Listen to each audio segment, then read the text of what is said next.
Hello viewers, welcome to my kitchen. Crispy যে কোনো কিছু খেতেই আমরা ভালোবাসি। আজকের রেসিপি হচ্ছে ক্রিসপি চিকেন বার্গার। একদমই ঘরে থাকা উপকরণ দিয়ে বাহিরের কোনো এক্সট্রা উপকরণ ইউজ না করে এই ক্রিসপি বার্গারগুলো তৈরি করে নিচ্ছি। এর জন্য প্রথমে এখানে একটা চিকেনের সম্পূর্ণ বুকের অংশ নিয়েছি। চিকেনের পিসগুলোকে এমন পাতলা লম্বাটে শেপ করে কেটে নিয়েছি। এই চিকেনগুলোকে একটা কাঁটা চামচ দিয়ে কেচিয়ে নিচ্ছি।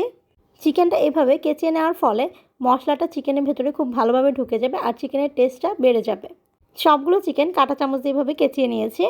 এর ভেতর লবণ দিয়ে দিচ্ছি 1/4 টিস্পুন, মরিচের গুঁড়া 1/2 টিস্পুন, ধনিয়া গুঁড়া 1/2 টিস্পুন, গরম মশলা গুঁড়া 1/4 টিস্পুন, কালো গোলমরিচের গুঁড়া 1/2 টিস্পুন, আদা পেস্ট 1/4 টিস্পুন, রসুন পেস্ট 1/4 টিস্পুন আর সস দিয়ে দিচ্ছি 1 চা চামচ। সবগুলো উপকরণ একসাথে মিশিয়ে চিকেনটাকে ভালো করে ম্যারিনেট করে নিচ্ছি। এই ম্যারিনেট করা চিকেনগুলোকে ঢেকে রেস্টে রেখে দিচ্ছি মিনিমাম আধা ঘন্টার জন্য। এই 30 মিনিটের মাঝে বার্গার বনগুলোকে রেডি করে নিচ্ছি। এই বনটা ঘরে বানিয়ে নিয়েছি, আর যদি না থাকে সেক্ষেত্রে সুপার শপ থেকে কিনে নিতে পারেন এই বার্গার বনগুলো। এই বনগুলোর মাঝ বরাবর কেটে 2 ভাগ করে নিচ্ছি। এরপর চুলায় একটি প্যান গরম করে নিয়েছি।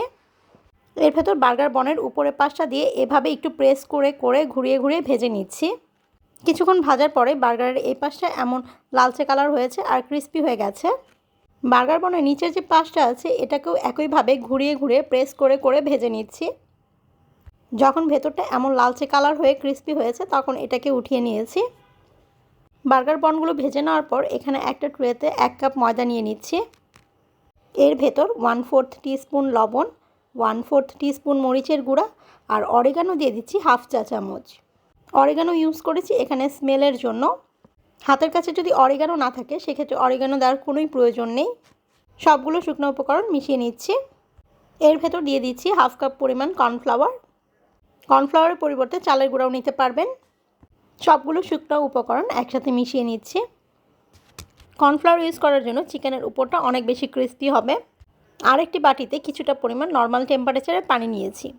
যে চিকেনগুলোকে ম্যারিনেট করে রেখেছিলাম ওই চিকেন থেকে একটা পিস নিয়ে ময়দার ভেতর এভাবে গড়িয়ে নিচ্ছি। একটু চেপে চেপে ময়দা লাগিয়ে নিচ্ছি। এরপর ময়দা ঝরিয়ে পানির ভেতরে চুবিয়ে নিচ্ছি। পানি থেকে উঠানোর পর এটাকে আবার ময়দার ভেতর গড়িয়ে নিচ্ছি আর ময়দাটাকে ভালো করে চিকেনের গায়ে লাগিয়ে নিচ্ছি। তারপর আবার পানিতে চুবিয়ে আবার ময়দার ভেতর গড়িয়ে নিচ্ছি। এই প্রসেসটা টোটাল 4 বার করেছি। এভাবে সবগুলো চিকেনের পিস তৈরি করে নিচ্ছি। এখন এই চিকেনগুলোকে ভেজে নেওয়ার জন্য একটু বেশি করে সয়াবিন তেল নিয়েছি। এই তেলের ভেতর চিকেনের পিসগুলোকে দিয়ে দিচ্ছি। চিকেনগুলোকে একটু ডুবো তেলেই ভেজে নিতে হবে, তাহলে বেশি ক্রিস্পি হবে। একটা পার্ট যখন লালচে কালার হয়ে গেছে তখন এই চিকেনগুলোকে উল্টে দিচ্ছি। অপর পাশও একইভাবে ভেজে নিচ্ছি। টোটাল 8 থেকে 10 মিনিট সময় নিয়ে চুলার আঁচ মিডিয়ামে রেখে চিকেনগুলোকে ভেজে নিচ্ছি। চিকেনের কালারটা যখন এরকম হয়েছে আর উপরটা বেশ ক্রিস্পি হয়েছে তখন এটাকে উঠিয়ে নিচ্ছি। সবগুলো চিকেন একইভাবে ভেজে নিচ্ছি। যে বার্গার বনগুলো ভেজে রেখেছিলাম এর ভেতরে টমেটো সস লাগিয়ে নিচ্ছি। আমি এখানে মেয়োনিজটা স্কিপ করেছি। আপনারা যদি মেয়োনিজ খান সেক্ষেত্রে মেয়োনিজটাও দিয়ে নেবেন এই সসের উপর দিয়ে। 2টা বার্গার বনে সস লাগিয়ে নিয়েছি। এর উপর লেটুস পাতা দিয়ে দিচ্ছি। যে চিকেনটা ভেজে রেখেছিলাম ওই চিকেনটা এর উপর দিয়ে দিচ্ছি। চিকেনের উপর দিয়ে 2টা টমেটো স্লাইস দিয়ে দিচ্ছি। এই টমেটোর উপর দিয়ে 2টা শসার স্লাইস দিয়ে দিচ্ছি। বার্গার খাওয়ার সময় শসা আর টমেটোর কামড় পড়লে খুব ভালো লাগবে খেতে। এরপর বার্গার বনের উপরের পাশটা দিয়ে এটাকে ঢেকে দিচ্ছি। তৈরি হয়ে গেল রেস্টুরেন্ট স্টাইলে ক্রিসপি চিকেন বার্গার। এই হোমমেড বার্গারটা যেরকম হেলদি, খেতে সেরকমই টেস্টি। এতক্ষণ সাথে থাকার জন্য ধন্যবাদ।